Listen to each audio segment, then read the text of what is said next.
Acute pancreatitis pancreas की अचानक सूजन है जो अक्सर तेज पेट दर्द और अन्य गंभीर लक्षणों के साथ होती है। इसके कई कारण हो सकते हैं, लेकिन कुछ सबसे आम हैं। यहाँ मुख्य कारण दिए गए हैं। गॉल स्टोन्स क्यों होता है? यह तीव्र अग्नाशय शोथ का सबसे आम कारण है।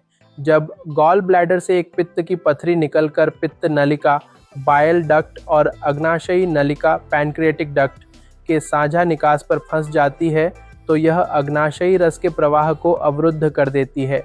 इससे अग्नाशयी एंजाइम अग्नाशय के अंदर ही सक्रिय हो जाते हैं और उसे पचाना शुरू कर देते हैं।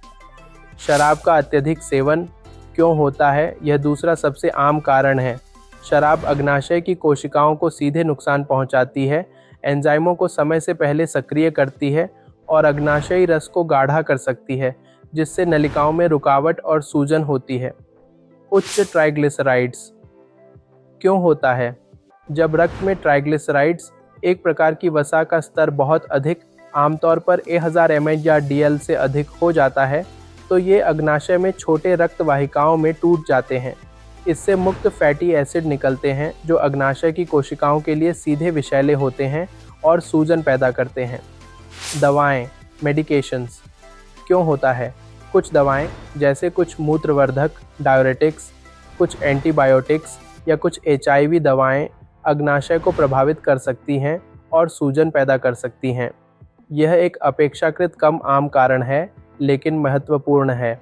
पेट की चोट या सर्जरी क्यों होता है? पेट पर सीधा आघात जैसे गंभीर दुर्घटना या पेट की सर्जरी, विशेष रूप से पित्ताशय या पित्त नलिकाओं से संबंधित सर्जरी, अग्नाशय को अनजाने में चोट पहुंचा सकती है या उसकी रक्त आपूर्ति को बाधित कर सकती है, जिससे सूजन हो सकती है।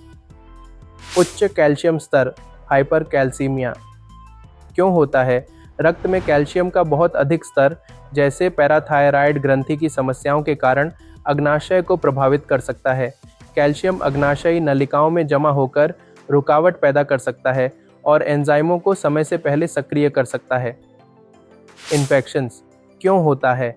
कुछ वायरस जैसे मम्प्स वायरस या कॉक्सासैकी वायरस और कभी-कभी बैक्टीरिया भी अग्नाशय में संक्रमण और सूजन का कारण बन सकते हैं।